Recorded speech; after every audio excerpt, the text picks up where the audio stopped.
सर्वांना नमस्कार. Arjun Mayuri love स्टोरीचे 153 episode यापूर्वीच अपलोड केलेले आहेत. कृपया ते सर्व एपिसोड ऐकण्यासाठी आपल्या चॅनलला भेट द्यावी. आता 2 दिवसांनी तो तिला तिच्या माहेरी सोडणार होता. 9 महिने झाले आणि तिच्या आईचा फोन आला. अर्जुन तिला कोड्यात टाकत म्हणाला, मयू तू जाणार मला सोडून? एवढंसं तोंड करून बोलत होते अर्जुनराव, बारीक खारुताईसारखं. 3-3.5 वर्ष त्याला तिची सवय लागली होती. ती तर त्याचं सगळं आयुष्यच होती. तो मुंबईला गेला किंवा कुठं मित्राकडे गेला तरच ते एकमेकांपासून लांब होत होते. नाहीतर तिनं मात्र कधीच घर सोडलं नव्हतं त्याच्याशिवाय. पण आता आई ऐकणार नाही हे तिला माहीत होतं आणि आईचं सुद्धा बरोबर होतं. बाळ एकदा सुखरूप या जगात आलं की सगळ्यांचा जीव भांड्यात पडणार होता. आणि अर्जुनरावांना सुद्धा चांगलंच माहीत होतं की अर्जुन मयुरी लव्ह स्टोरीमधली मोघल आझम त्याची सासूबाई आता ऐकणार नाही. आणि मयुरी तिच्या वेड्या नवऱ्याची समजूत काढत म्हणाली, अहो आपल्याच फायद्यासाठी जायचं आहे ना. बाळंतणीची खूप कामं असतात म्हणे. तुम्ही त्यासाठी एक बाई लावाल मला माहीत आहे, पण आपुलकीने करणारं कोणीतरी हवं की नाही. आणि अर्जुन म्हणाला, मयू मग आईलाच बोलाव ना इकडं. ती म्हणाली, अहो मी तेही केलं असतं, आईला बोलावलं असतं इकडं, पण आता कपिलसुद्धा परगावी राहतो त्याची बायको घेऊन, आणि मग बाबांच्या जेवणाचे हाल होतील. आणि लेकीच्या घरी बाबा नाही येणार राहायला. तुम्हाला तर माहीतच आहे ना त्यांचा स्वभाव. तुमच्यासारखेच तेही तत्ववादी आहेत. तुम्ही जसे सासरवाडीत थांबत नाही तसेच ते सुद्धा त्यांच्या लेकीच्या घरी थांबणार नाहीत. आता अर्जुन सगळं कळत असूनही मुद्दाम म्हणाला, आणि माझ्या जेवणाचे हाल होतील त्याचं काय गमयू? अर्जुनराव गाल फुगवून म्हणाले. ती म्हणाली, अहो मला खरंच काळजी वाटली असती तुमची, पण आता लता आहे ना, आणि सचिन भाऊजीसुद्धा आहेत तुमच्या जोडीला. तुम्हाला अजिबात घरात एकटं वाटणार नाही. मलाही नाही आवडणार तुम्हाला सोडून राहायला, पण दुरावा जेवढा जास्त असेल ना तितकीच मिलनाची आस ओढ वाढते की नाही अर्जुनराव? आणि आपलं ठरलंय, आपल्याला लग्नापर्यंत हा दुरावा कायम ठेवायचा आहे. एक्साइटमेंट वाढवली पाहिजे ना. आणि तुम्ही आता जेवढं सहकार्य कराल तेवढंच मला सुद्धा सोपं जाईल आपल्या दुसऱ्या लग्नासाठी आईला कन्व्हिन्स करणं. मयुरी अर्जुनला आमिष दाखवत होती, लहान मुलाला दाखवतात तसं. आणि त्यानं तिला मिठीत घेतली. तिच्या खांद्यावर डोकं ठेवून लहान बाळासारखा हट्ट करत म्हणाला, मयू मला नाही करमत तू नसली तर. या रूममध्ये मला पाय ठेवू वाटणार नाही आणि घर खायला उठेल. बायको अजून बाहेर गेली नाही आणि त्या कल्पनेनंच अर्जुनराव कासावीस झाले होते. ती म्हणाली, अहो असं काय करता? दिवसभर तर बाहेर असता की नाही तुम्ही, मग आताही तसंच समजा. रात्री काय यायचं आणि झोपायचं. रात्रीचाच तर प्रॉब्लेम आहे ना गं बायको. दिवसभर कुठेही बोंबलत फिरून येईन मी, पण रात्री तर बायकोच्या कुशीतच येणार ना. आणि घरी तू माझी वाट बघत असते हे मला सतत माहीत असतं, म्हणून मी त्या ओढीनं घरी येतो तुझा चेहरा पाहण्यासाठी. ती म्हणाली, मग मी तुमची वाट बघणार नाही असं वाटतं का तुम्हाला? मी माझ्या माहेरी असले तरी माझं सगळं लक्ष माझ्या सासरीच असणार आहे. घर जरी वेगळं असलं तरी तुमची बायको तीच आहे आणि तुमची वाट पाहणारे तिचे डोळेसुद्धा तेच आहेत. मी तिथे बसून तुम्ही आपल्या घरी आलात की नाही याची वाट पाहीन. माझा श्वास, मन आणि माझा प्राण तुमचाच पाठलाग करत असतो अर्जुनराव. असं म्हणून तिनं त्याच्या गालावर किस केला आणि म्हणाली, जास्त अवघड वाटून घेऊ नका. हेही दिवस लगेचच जातात. एकदा का बाळ आलं की नाही की मग बघा चुटकी सरशी दिवस निघून जातात.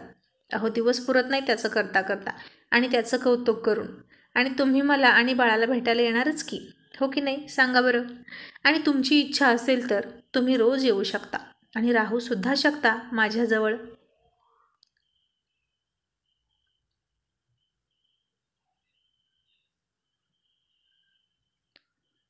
कारण फॅक्टरीपासून आपलं घर आणि माझ्या आईचं घर समान अंतरावर आहे की नाही. आणि आता कपिल इथं नाही. आपल्याला बेडरूम मिळेल सेपरेट. तुमच्या प्रायव्हसीला अजिबात धक्का नाही लागणार अर्जुन साहेब. बघा विचार करा. आणि अर्जुन खुश होत म्हणाला, हो ग ते तर खरंच आहे. अर्जुनला प्रायव्हसी मिळत नसायची सासरवाडीत, म्हणून तर तो जात नसायचा कुठेच. आणि त्याला तर जिथे तिथे बायकोच जवळ असावी असं वाटायचं. आणि मग तो म्हणाला, पण ते माकड त्याच्या माकडींना घेऊन कुठं गेलं ग? आणि तिने त्याला एक फटका मारला. दुष्ट कुठले असं बोलतात? अर्जुनराव फार हसत म्हणाले. सॉरी कुठे गेलेत मेहुणे साहेब? त्याची ट्रान्सफर झाली म्हणून तो कामाच्या ठिकाणी जाऊन राहतोय. 2 महिने झाले, मयुरी म्हणाली. अर्जुन म्हणाला, हो का? आम्हाला तर कोणी काही सांगतच नाही. मयुरी त्याला तोंड वाकडं करत म्हणाली, हो का? आपण किती चौकशी करता सासरवाडीची? मित्रांबद्दल विचारा ना, अगदी त्यांच्या सासरवाडीची सुद्धा खडानखडा माहिती असेल. तीही तोंडपाठ. पण स्वतःच्या सासरवाडीची अजिबात विचारपूस करायची नाही आणि वरून त्यांनाच दोष द्यायचा, जिभेत थाड नसल्यासारखं. आणि अर्जुनराव म्हणाले, या बायका पण ना, काय इतका पुळका असतं यांना माहेरचा कुणास ठाऊक. जरा म्हणून तोंड उघडून देत नाहीत, लगेच नाकाबंदी करतात. आणि ती म्हणाली, का नसेल पुळका? आम्ही बायका आई वडिलांना सोडून येतो कायमचं तुमच्यासाठी. पहिल्या दिवसापासून राहतो ना तुमच्यासोबत, मग तुम्हाला एखादा दिवस पण राहू वाटत नाही आमच्यासाठी? ती ऑब्जेक्शन घेत गाल फुगवून म्हणाली.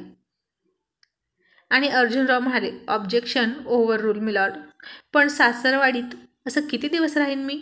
फार फार तर 1 दिवस 2 दिवस. मग ती म्हणाली, मी कशी राहते सासरवाडीत माझं लग्न झाल्यापासून? हे घर माझं घर आहे की नाही, तसंच ते घरसुद्धा तुमचं आहे.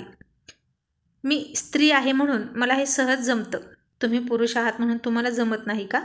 इतके शिकलेले तुम्ही, इतके सुटसुटीत विचारांचे, आणि असे कसे हो विचार तुमचे जुने? जावयानं सासरवाडीत राहायचं नाही असं का वाटतं तुम्हाला? त्यात कसला आलाय कमीपणा? तुम्ही काय इतकं उघड वाटून घेता?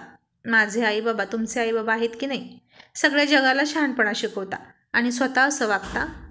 आणि आता कुठलाच इलाज नव्हता म्हणून अर्जुनरावांना तिचं म्हणणं पटलं. आणि तो म्हणाला, ठीक आहे बायको, मला पटतंय तुझं. मी तुझ्या या प्रस्तावाला माझा बिनशर्त पाठिंबा देतो. तोही पाठीमागून नाही तर समोरून. असं म्हणून त्यानं त्याचा शर्ट काढून तिला समोरून खूप रोमॅन्टिक मिठी मारली. आणि ती तर लाजून लाल झाली आणि हसून म्हणाली, अर्जुनराव, आता नाही म्हणजे नाहीच. 9 महिने मी तुमचे लाड केले की नाही, आता नको. तो म्हणाला, बायको, मी काही बोललो का ग तरी? बघ, तुलाच हवंसं वाटत आहे ना, तूच विषय काढतेस. चावट कुठली, लबाड. ती म्हणाली, मग तुम्ही काय हे असं केलं? बिनशर्त पाठिंबा म्हणे. बिनशर्त पाठिंबा असतो आणि तो सुद्धा पाठीमागून असतो, समोरून नाही. आणि इतकी चावट मिठी, मग मला काय वाटेल? मलाच काय, कुणालाही असंच वाटेल की तुमच्या मनात काहीतरी आहे. अर्जुनराव म्हणाले, आता कुणाला काही वाटायला मी काय सगळ्या जणींना असा बिनशर्ट पाठिंबा देत नाही, फक्त आणि फक्त माझ्या बायकोला देतो. आणि अगं, मला गरम किती होतंय. जून उजाडला तरी पावसाचा थेंब नाही. उकाडा वाढलाय आता. आणि मी माझ्या बेडरूममध्ये माझ्या बायकोसमोर कपडे पण नाही का काढू शकत आता? आणि तुला माहीत आहे का, कोणताही पुरुष, म्हणजे मी तरी 2च व्यक्तींसमोर विना कपड्याचा असतो आयुष्यात. एक म्हणजे जन्माला आलो तेव्हा आई, आणि मग बायको. तुला बघायचंय? दाखवू का? आणि ती त्याला अडवत म्हणाली, बरं बाई, तुमची बेडरूम, तुमची बायको, झोपा आता. तुम्ही आईला सांगितलं ना उद्या मला सोडून याल म्हणून? मयू, परवा जा ना प्लीज प्लीज, 1 दिवस. ती म्हणाली, अर्जुनराव, दिवस भरलेत आहो माझे. काही करता काही झालं तर सोबत जाणकार बाई माणूस नको का कोणी?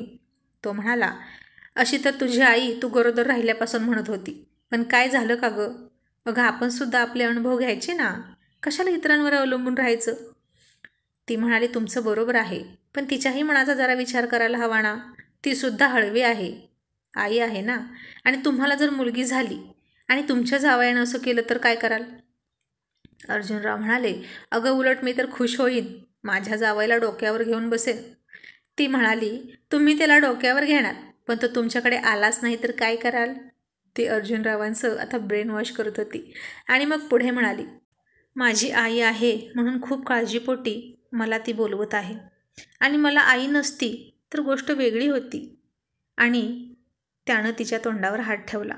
मयू, काय बोलतेस तू? असं नाही बोलायचं. खूप नशीबवान आहेस तू.